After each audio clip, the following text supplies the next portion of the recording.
Fala, turma! Tudo bem? Tudo bem com vocês? Vamos lá. Vamos falar de Corinthians e Fortaleza.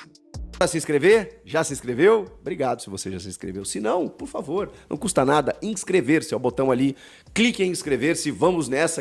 E a pergunta que fica, a pergunta que paira na minha cabeça e na de todos vocês. Precisava mesmo? Será que precisava? Será que existiu um controle físico, médico, fisiológico de que não dava para jogar um pouquinho mais? Só 45. Quando tem um limite ali nem 45, né? Porque o jogo foi até 52, 53. Então, mas é uma parada que provavelmente o corpo acusa, né? Se você entrar às 4 da tarde, mas se entrar às 4h45, às 4h50, às 5 e pouco, beleza. É uma coisa do Sol, o Sol alinhado com os astros, quando ele está num determinado ponto, ele não lesiona. Aí quando se o Sol estiver um pouquinho mais próximo da Terra, num quadrante tal, num paralelo 30, num ângulo específico, aí você pode lesionar. Eu acho que deve ter uma explicação, provavelmente, que impeça os jogadores de atuar 90 minutos. Esses jogadores que tiveram 2 semanas de férias, depois 2 semanas de treinamentos apenas. E treinamento é aquela coisa, né, gente? Não tem mais coletivo 2 horas. Não tem mais coletivo 2 horas por dia. Treinamento de 40 minutos, específico, 1 hora no máximo.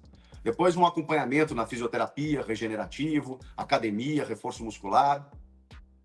Então o cara chega lá, vamos pegar a rotina no jogador de futebol. E olha aqui, cara, eu não gosto desse tipo de coisa, porque eu acho que hoje existe um profissionalismo que muitas vezes a gente acaba menosprezando, mas vamos pegar a rotina do jogador, que realmente se desgasta, que tem um calendário terrível aqui no futebol brasileiro, mas vamos pegar a rotina. O cara chega, o treino marcado para as 9h30 da manhã.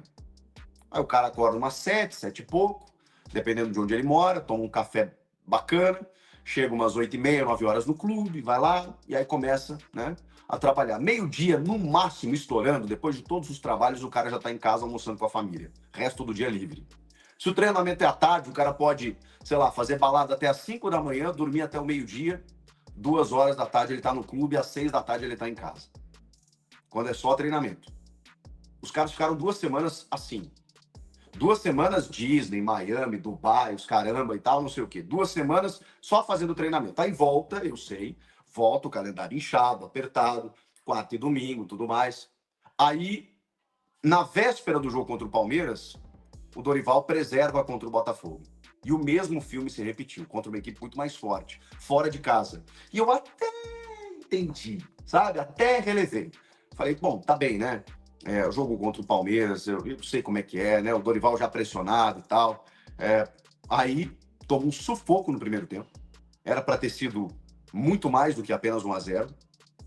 Reforça o time no segundo tempo. E, cara, não é que o Corinthians teve até chance de ganhar o jogo, jogando fora de casa contra o Botafogo. Porque o time titular do Corinthians é muito bom. Mostrou isso contra o Palmeiras na quarta-feira. Só que o elenco é terrível, é sofrível. Quando você tem algumas alternativas, como as do Corinthians, você rifa o jogo, você arrisca o jogo. E eu sei que é inevitável, em algum momento, você precisar recorrer ao teu banco de reservas. Então você tem uma crítica aí ao elenco que não cabe ao treinador. Agora, não dá para rifar o Campeonato Brasileiro dessa maneira. E aí eu fico tentando entender por que, num período muito específico, que é justamente agora que você vai enfrentar 2 jogos decisivos contra o Palmeiras em 2 quartas-feiras, você não pode repetir o time. Porque depois, o Corinthians não está mais em nenhuma outra competição. Quando tiver o calendário de Libertadores, o Corinthians vai folgar durante a semana. Então, vocês querem me dizer que os caras preservaram agora, mês passado, até o início desse mês, até metade desse mês, os caras não estavam jogando, e que em 2 semanas já não dá para repetir a escalação em 2, 3 jogos sequenciais, que são no momento mais decisivo da temporada. Mas o jogo contra o Palmeiras, não dá para perder a classificação. Quem garante? Quem garante que o Corinthians vai passar na quarta-feira? Eu acho que tem boas chances, tá? Porque, repito, o time titular é muito bom. Agora, aquela ideia de deixar os caras preservados para que o nível de intensidade deles seja outro diante do Palmeiras na quarta-feira, já foi pro saco, né? Porque os caras tiveram que correr muito mais no segundo tempo desse jogo contra o Fortaleza. E aí não desgastou? Não desgastou? Eu dei um exemplo aqui do Palmeiras na véspera do jogo contra o Corinthians. O Palmeiras botou titulares contra o Grêmio. Fizeram um gol aos 3 minutos, porque o time titular do Palmeiras é muito melhor do que o reserva, e o reserva do Palmeiras já é muito melhor do que o reserva do Corinthians. E nem se fala em relação ao Grêmio. Os caras fizeram um gol cedo e o Palmeiras treinou depois, durante o jogo. Mas o Corinthians não pôde fazer isso. Não pôde. Porque se ele bota titulares hoje, ele poderia encaminhar a vitória e, de repente, tirar os caras mais cedo, poupar os caras no intervalo. E eles não teriam tido o mesmo desgaste que acabaram tendo para, no máximo, empatar o jogo, que foi o máximo que o Corinthians conseguiu. Então, assim, cara, eu não consigo entender. Eu não consigo entender essa neurose que os técnicos têm por preservar jogadores. Eu sei que o calendário nos castiga. Só que, cara, você não pode rifar. É o Corinthians, cara. Você não pode escolher jogo. Uma coisa é você verificar que o cara tá desgastado. Uma coisa é você... Agora, você preservar 2 ou 3 jogadores, isso já dificultaria o time do Corinthians pelo elenco que ele tem. Agora, você pegar, como eu falo, aquela maquininha que você pega o bicho de pelúcia com aqueles agarradores, né? Você vai lá, você pega todo o teu time titular, agarra o teu time titular, arranca e põe um time completamente reserva, que não joga junto. Cara, é inacreditável. É óbvio que não vai dar certo. Aí você tá jogando em casa contra um time do Z4 que tá com inúmeras dificuldades, que não tá ganhando de ninguém. Gente, Fortaleza não ganhou do Grêmio. Estou com poder de fala para falar sobre isso. O Fortaleza não ganhou do Grêmio. Fortaleza não ganha de ninguém. Aí você simplesmente rifa o jogo na tua casa, nas vésperas de um jogo decisivo, que pode te ajudar, inclusive, a ter moral, confiança para a partida. Cara, você imagina, você perde o jogo hoje. E foi por pouco, tá? O Corinthians empatou os 49. Aí você perde o jogo de hoje. Como é que você vai jogar na quarta-feira? O teu elenco desgastado igualmente, né? Porque os caras correram que nem uns loucos por 50 minutos. Você no máximo consegue um ponto. São 9 jogos em Itaquera. 4 vitórias. 9 jogos em Itaquera. 4 vitórias. Nos últimos 9 jogos pelo Brasileiro, 1 vitória. O Corinthians está brincando com a coisa séria. Esse campeonato, ele tá muito difícil na parte de baixo. Muito difícil. Gente, o Fortaleza estava saindo com a vitória sobre o Corinthians, Vasco e Santos estavam na zona. O Fortaleza apenas empatou, ele segue na zona com o Santos. E o Vasco tá ali. Tem muita gente querendo entrar. E o Corinthians, ele tá meio que se convidando. Pô, de novo, cara. De novo, não é possível. É que não vai acontecer porque o time titular é muito bom. O time titular a discrepância entre o time titular do Corinthians e o time reserva talvez seja a maior da Série A. A maior da Série A. Cara, o time reserva do Corinthians não é que ele não pega G6 ou pega Z4. Ele não classifica entre os 4 da Série B. O time reserva do Corinthians não fica entre os 4 da Série B. Vocês estão acompanhando a Série B. A Série B tá super competitiva. Esse time reserva do Corinthians ia ter trabalho na Série B. E aí os caras acham que o time reserva do Corinthians pode jogar e ganhar do Fortaleza, que tá mal das pernas, mas, porra, vem cá, tem bons jogadores ali, né? Não dá pra menosprezar assim. Não dá pra rifar um campeonato assim. Aí, pô, não dá pra jogar 60, 70, 80 minutos, dá pra jogar 50, 53, mas não dá pra jogar 60, não dá pra jogar 65. Ah, peraí. Cara, é desesperador. É desesperador. Porque não faz nenhum sentido, cara. Não faz nenhum sentido. Ninguém vai conseguir me convencer. Porque tem algumas posições que elas são, assim, específicas. A lateral direita. O senhor Félix Torres, ele não tem condição de vestir a camisa do Corinthians. Não vou acabar com a carreira dele. Mas o nível, a exigência ali, não é para o senhor Félix Torres. O Léo Maná, infelizmente, também não tem condições. Aí o Mateuzinho, que custou mais de 20 milhões de reais ao Corinthians, ele não podia jogar hoje, quarta-feira? Vocês vão me explicar, me convencer. E olha que eu não estou exigindo muito. Eu estou querendo o Mateuzinho.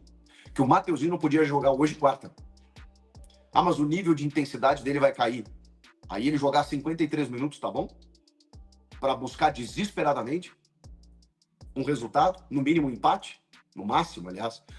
O André Carrilho, ele vem sofrendo fisicamente. Hoje ele entrou muito bem. Esse eu até entendo. Porque você bota ele 90 hoje, ele não vai jogar no mesmo nível 90 contra o Palmeiras. Tá claro? Deve ter uma análise lá que, tipo assim, ó, o Carrilho tá a ponto de estourar, o Carrilho tá com déficit. Não sei o que ele fez nas férias, né? Daqui a pouco o cara volta, né? Não consegue. Às vezes acontece, tem uma pausa. Houve uma pausa ali, aí o cara não recuperou, tem a cartilha para os caras treinarem nas férias, aquela coisa toda. Daqui a pouco eu não sei, não estou aqui dizendo que o Carrilho não foi profissional, não é isso. Mas às vezes o cara volta e se apresenta um pouquinho acima do peso, taxa de gordura meio equivocada, questão de força, de resistência, às vezes tem que fazer um trabalho específico, às vezes o cara não tá legal, ok? E eu tô sentindo isso do Carrilho. E aí o jogo dele diminui, né? Porque o Carrilho ele é um cara que dá um dinamismo pelo lado direito do campo. Hoje ele entrou muito bem. Entrou muito bem, jogou só o segundo tempo, entrou muito bem. Esse ok, tá? Agora, cara, o Yuri é um cavalo. O Yuri é um cavalo. Ele tá voltando de lesão, ele tá querendo jogar, ele tá com ritmo de jogo. Ele não podia ter jogado hoje. Ele não podia ter jogado nem que você tirasse ele no começo do segundo tempo. Porque provavelmente ele não perderia, até perdeu um gol, né? Mas ele não perderia os gols que o Romero perdeu, gente. Romero e Thales Magno. Cara, Romero e Thales Magno é um ataque de pânico no torcedor. Não tem como, não tem como. O Corinthians até construiu, até jogou bem o primeiro tempo em termos de posse, depois que tomou um gol, né? Um gol bizarro nas costas do Félix Torres, mas até conseguiu chegar. Só que o principal jogador do time, do ataque, foi o Fabrício Angeleri. Por quê? Porque não tem ataque. Porque o Thales e o Romero não dá, não tem a menor condição. Mas o senhor Dorival não sabe disso. Eu sei que eles são ativos do clube, eu sei que eles têm que jogar. Só que, na verdade, eles não têm que jogar, né? Eles têm que entrar lá, quando, enfim, o Yuri cansar lá, depois que o jogo tá resolvido. Porque depender desses caras não dá, gente. Não dá, não tem condição. E aí foi o que ele fez. Ele rifou um jogo, colocando esses caras no ataque. E me admira o Dorival, que passou 2 meses jogando com esses caras, porque o Yuri tava fora. E ele tinha que botar um ataque com Thales e Romero. Ele não teve outra alternativa. E ele sofreu. Ele não conseguia fazer gol. E aí, na primeira oportunidade, ele bota de novo os caras. Não vai sair nada dali. Não vai sair nada dali. Como não saiu. Romero perdeu um gol bizarro. O Thales não joga absolutamente nada. E aí não funciona. Não dava para começar com o Yuri. Corinthians encaminhasse a vitória, porque, gente, é matemática. O time titular do Corinthians é muito melhor que o do Fortaleza e com certeza teria encaminhado uma vitória no primeiro tempo. Digo para vocês com certeza, o se não existe no futebol, eu digo com vocês com certeza. Com certeza o Corinthians teria saído na frente do Fortaleza. Só não fez mais gols no segundo tempo porque o Fortaleza botou um muro, abdicou de jogar, botou um muro dentro da área, e aí você tá no desespero, né? Você tá no desespero, rodando a bola, tentando entrar, e aí fica mais difícil. Fica muito mais difícil. Então, o Fortaleza, no início do jogo, era óbvio que ele ia deixar mais espaços. Agora, os caras fazem um gol cedo, fora de casa, contra o Corinthians. Sabendo que o técnico vai botar titulares no segundo tempo, o que eles vão fazer? Eles vão ficar lá atrás, é óbvio. Fica a minha dúvida. Caso o Corinthians não classifique na quarta-feira, como é que vai ficar o clima para o senhor Dorival Júnior? Como é que vai ficar o clima para ele? É bom ele passar. É bom ele classificar. Porque senão... Final do jogo tava Charles de primeiro, Carrilho, Bidon, Garro, Memphis e Yuri. E aí era óbvio, né? Que o Corinthians ia meter uma pressão bizarra. Kaká virou centroavante no final do jogo. Só o André Ramalho na sobra. E se eles tentassem algum contra-ataque, ia deixar o Corinthians até em maus lençóis. Mas é que ali eles abdicaram completamente do jogo, né? Aí tava muito claro. Fiel, e se dentro de campo tem pressão, fora dele a situação também tá pegando fogo. E o Gaviões respondeu direto o presidente do conselho. Salve meus irmãos, minhas irmãs, que é o Ale, presidente do Gaviões da Fiel Torcida. Acabei de ver a coletiva do presidente do conselho, Romeu Tuma Júnior, onde ele soltou umas frases infelizes, né?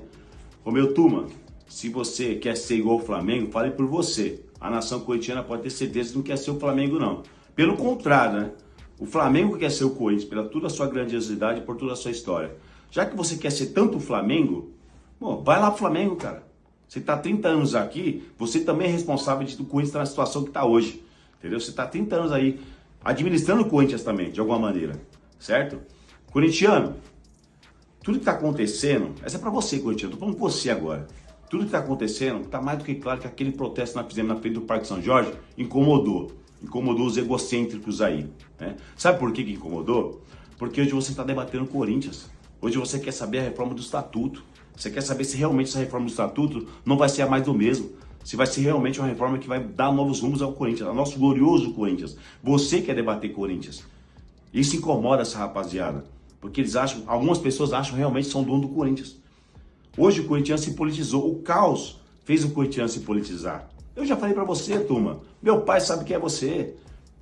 Meu pai sabe que é o presidente do Core. Onde que no passado o corintiano tinha que saber todas essas figuras que compõem, né, essa política interna do clube. Sabe por que sabe? Por causa do caos. Isso incomoda vocês, porque todas as decisões eram feitas do portão para dentro. Hoje o corintiano que está do portão para fora, ele quer também, ele quer decidir. Ele quer saber das decisões que estão sendo feitas dentro do Parque São Jorge. Sabe por quê? Porque nós estamos no fundo do poço. E o corintiano, no geral, hoje, ele quer ajudar isso. Então, presidente, quer tirar o Corinthians do fundo do poço. O corintiano, no geral, quer tirar o Corinthians do fundo do poço. Só que vocês, hoje, vocês não abrem para o corintiano, no geral. Ô, Romeu Tuma, qual que é a sua dificuldade de você abrir a reforma do estatuto para o corintiano no geral? Isso te incomoda? É isso que está te incomodando? Você está me citando Gaviões. O nosso jurídico entrou em contato com você dia 25 de julho, pedindo todas essas dívidas aí que vocês toda hora citam que o Gaviões tem, que a torcida tem. Manda para nós. Vamos debater essas dívidas também. Uma dívida oficial, manda pra gente conversar. Atende nosso jurídico, mandando mensagem para você. Por que não é interessante a gente debater essa dívida? Pra gente, né, se nós estamos devendo, nós vamos pagar. Por que não é interessante vocês mandarem isso para nós? O nosso jurídico entrou em contato com vocês. Então, nação corintiana, estamos no caminho certo. Não vamos desistir, mano. Só de incomodar o presidente do conselho, que não era para incomodar ele. Não era para incomodar ele. Era para incomodar outras pessoas. Mas já que ele está se sentindo incomodado, está se sentindo pressionado pela fiel torcida, estamos no caminho certo. Certo, rapaziada? Não vamos recuar, não. Entendeu? Nós queremos saber quais são essas pautas da reforma do estatuto. O corintiano quer debater Corinthians. Que mal tem o corintiano debater o Corinthians? Nenhuma. Até em cima do seu questionamento aí, Romeu Tuma Júnior, querendo saber onde eu estava nesses anos citados por você aí, né? Nós estávamos combatendo a renovação e transparência, né? Fazendo um serviço que vocês deveriam ter feito, como conselheiros, né? Vocês têm um poder político dentro do clube, né? Mas nós, como torcida organizada, estamos fazendo nosso papel. Mesmo na pandemia, estávamos lá fora protestando contra a aprovação de contas da renovação e transparência, que inclusive o conselho tentou mudar até para dentro da arena, né? Por questões de segurança. E no final das contas, vocês acabaram aprovando as contas da renovação e transparência numa reunião via online. Mesmo assim, estávamos na frente do Parque São Jorge numa pandemia. Você queria que nós fizéssemos o quê, ô meu Tuma Júnior? Aprovação de contas via online. Desligasse a internet de vocês? Então pode ter certeza que omisso nós não é não. E eu estava lá, tá? Se eu estava com a dúvida onde eu estava lá combatendo a renovação e transparência. Agora cabe você, como presidente do conselho, fazer o seu papel agora. Então vamos fazer o nosso papel? Eu como presidente de torcida organizada e você como presidente do conselho? Vamos falar o que realmente interessa? Faz seu papel que eu faço o meu então. Fechou? Vamos fazer assim então? Então é isso. Fiel, após a coletiva de Romeu Tuma Júnior, a lei presidente da Gaviões da Fiel fez um pronunciamento firme afirmando que a torcida não aceitará ser desrespeitada e cobrando mais transparência e compromisso com a instituição Corinthians. A arquibancada se manifestou, o recado foi direto, a Gaviões representa a alma da Fiel e quando se sente atacada, e a resposta vem no mesmo tom. O clima político do clube tá tenso e o torcedor segue de olho. E aí, fiel torcedor, o Corinthians tem força para eliminar o Palmeiras no derby decisivo? Gaviões tem razão nas críticas. E o que você achou da coletiva do Tuma? Deixa aí a sua opinião nos comentários, fortaleça com aquele like, se inscreve no canal, ativa o sininho para não perder nada. Até a próxima, valeu e vai Corinthians!